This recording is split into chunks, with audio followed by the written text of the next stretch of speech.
We continue to bring you more updates on the Paytm saga as it's unfolding over the weekend. We now know that former SEBI chairman M Damodaran is going to be appointed as the head of Paytm Bank governance panel. The governance panel that has been set up by RBI to look into compliance issue with Paytm Payments Bank.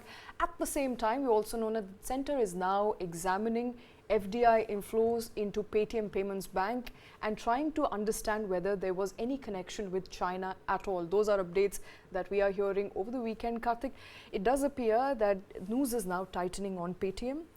More and more issues seem to be coming out of the closet. The latest that I can tell you for now, which I think is alarming to all of us, is that there could be just Chinese connections that may just pan out and the government may be able to deduce in a couple of days from now. I don't know, it's tough to say, you know, with such a barrage of information coming every day on Paytm, and I think the news is tight enough already. Now it's a question of whether, it'll be left to the gallows and we will see the company really hang and not exist anymore, or at some point there is going to be enough pleading and there is going to be enough admission of repairing all that went wrong in the organization and the news beginning to loosen a little bit. So I don't know, I think all of that is going to sort of unfold itself as we move along.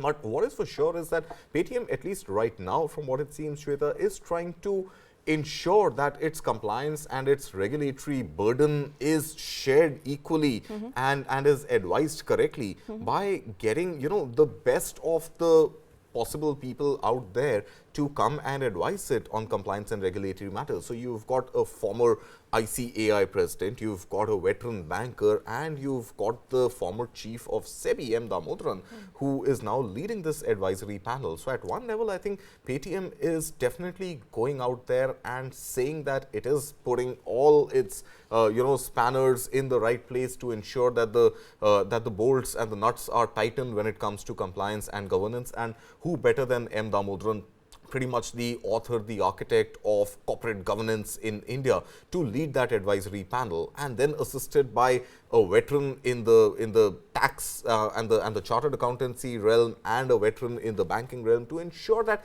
there is no loophole left anymore and the company can quickly exert the right pressure within the organization for KYC compliance and perhaps a little bit of influence, if not pressure, with stakeholders outside of the ambit of Paytm Payments Bank also to loosen this pressure or reduce this pressure on Paytm right now. Some would say this is quite an aftercall after what has happened and the strict announcements. Sure, and we really don't know whether even this is going RBI, to... You're right. And whether this will actually cut through the present clutter in Paytm. Exactly. So I think it does. It is an afterthought. If the same was done 6 months earlier, 1 year ago, March 2022, when the issues first surfaced, then perhaps the compliance and the regulatory challenges would have been arrested before RBI taking such strict action. But the fact that it hasn't been done then, it seems like an afterthought now. But even if they are able to, control this narrative at least and influence the RBI or, the finance ministry that the right practices are now being put in place, it might find some leeway, but we don't know. Let's not prejudge what the RBI is going to do on the 29th of February and beyond that. We are also still waiting for that RBI FAQ to be issued, likely to come out this week. And we'll see what is the RBI thinking, the basic questions that everybody has on whether Paytm will continue to live in any form after the 29th of February or not. I think some sort of answers to those frequently asked questions should be released this year. At the same time, Paytm over the weekend, in fact, yesterday in a blog, it released a statement saying that it has the support of the merchants. So the merchants, including some big names like Biba and Irwin Limited, which runs CK and Tommy Hilfiger in India, and many other brands have been quoted. Their testimonials have been carried in that blog, saying that the merchants stand by Paytm, which has been the sort of innovator in fintech. And all its products, from QR codes to sound boxes, etc., have revolutionized the way merchants operate and their business is done. So it seems to be at one end saying that it has the support of merchants, giving a signal to other merchants not to jump ship just yet, stay on board, stick on with Paytm, and some sort of a solution is underway, hopefully before the 29th of February. At the other end, I think it's also trying to say that it is assuring its customers through that same blog if not customers, then definitely vendors and merchants, that I have support of these people, so you stay on board. At the same time, I'm going to ensure that our services continue uninterrupted even beyond the 29th of February.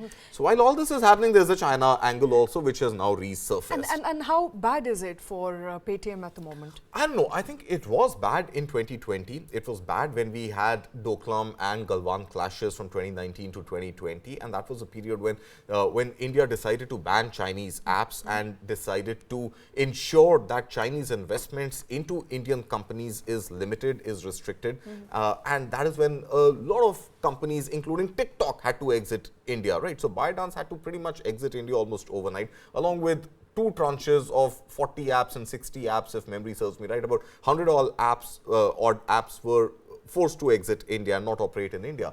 Paytm subsequently decided to buy back a lot of its Chinese investments, but as things stand today, as of 31st December at least, we still know that Ant Financials has a 9.6% stake in 197 Communication. It has been reduced drastically over the years because of the buybacks and because of the fresh, process followed by Paytm to ensure that this Chinese investment, not just Antfin, but any other Chinese investment, is reduced. But as of now, Antfin continues to hold almost 10% in the parent company 197 Communication. Is that an issue? Is that the real issue why authorities are going after Paytm? I think that would be a government of India issue. It would be a diplomatic issue. It may not be an RBI issue. So these investigations may not be a regulatory issue. It doesn't seem to be a KYC compliance, regulatory protection of investors or customers' wealth. It doesn't seem to be that. That is what the RBI regulates, right?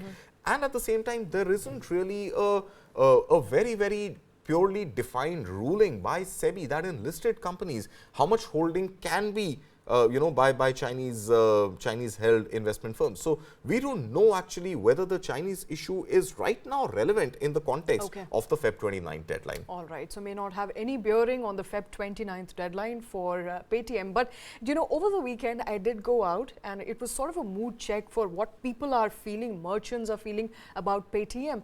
Gladly accepting Paytm at almost all grocery stores I went to, almost all vegetable vendors I went to for my grocery shopping, and also the ticket counters. If you go to almost all ticket counters in Delhi, they're all accepting Paytm. So it does look like. Did you get a chance to check with them whether the nodal bank that they are linked to was a Paytm Payments Bank? So I was just about to come to that. So we don't know whether the nodal bank is linked to their Paytm Payments Bank, but in most cases we did not know anyway that we have a payments bank, a connection for all of us, mostly who inadvertently found ourselves in the payments bank, but did not do so knowingly. Anywho, there is absolutely no panic at the moment. I think that is good news for Paytm. So Paytm has been able to at least calm the nerves on ground. So that is, I think, heartening for Paytm customers as well, who are not scrambling to find options at the moment. But as far as troubles for Paytm continues, and February 29th order, there is no relook at that. RBI's February 29th order, post which Paytm